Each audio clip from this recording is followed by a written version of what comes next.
ఆంధ్రప్రదేశ్‌లోని అనంతపురం జిల్లాలో ఉన్న రామగిరి గోల్డ్ మైన్ సుమారు 25 ఏళ్ల తర్వాత తిరిగి ప్రారంభించేందుకు ప్రభుత్వం సన్నాహాలు చేస్తుంది.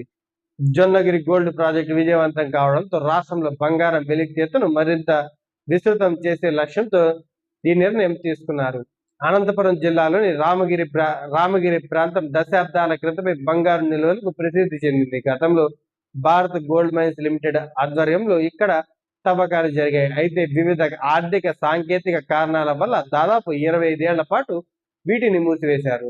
ప్రస్తుతం రాష్ట్ర ప్రభుత్వం మైనింగ్ క్షేత్రాలను ఆధునీకరించేందుకు మరియు తవ్వకాలను పునఃప్రారంభించేందుకు కసరత్తు చేస్తుంది. మైనింగ్ శాఖ దీనికి అవసరమైన అనుమతులు మరియు పర్యావరణ క్లియరెన్స్ల కోసం ప్రయత్నాలు మొదలుపెట్టింది. జొన్నగిరి ప్రాజెక్టులో బంగారం వెలికితీత ఆశాజనక ఫలితాలను ఇవ్వడంతో అదే తరహాలో రామగిరిని కూడా ఒక గోల్డ్ హబ్ గా మార్చాలని ప్రభుత్వం భావిస్తుంది.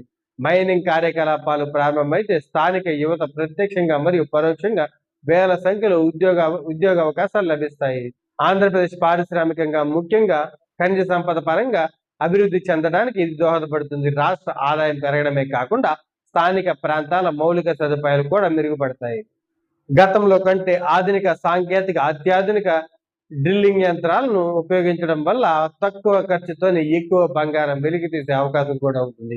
ఈ మైనింగ్ ప్రాజెక్టును పారదర్శకంగా చేపట్టేందుకు ప్రభుత్వం గ్లోబల్ టెండర్లను ఆహ్వానించే అవకాశం కూడా ఉంది. తద్వారా అనుభవం ఉన్న కంపెనీలు ఈ ప్రాజెక్టులో భాగస్వామ్యాలు అవుతాయి. ఈ ప్రాజెక్టు వల్ల ప్రాంతంలో రవాణా, విద్యుత్ మరియు ఇతర మౌలిక వసతులు అభివృద్ధి చెందుతాయి. ఇది చుట్టుపక్కల గ్రామాలకు కూడా ఎంతో మేలు చేసే అవకాశం ఉంది. ఆంధ్రప్రదేశ్‌ను బంగారు వెలికితీతలో ఒక ప్రధాన క్షేత్రంగా మార్చాలనే ప్రభుత్వ ఆశయం నెరవేరితే ఇది రాష్ట్ర ఆర్థిక భవితను మరో మలుపు తిప్పే అవకాశం ఉంది.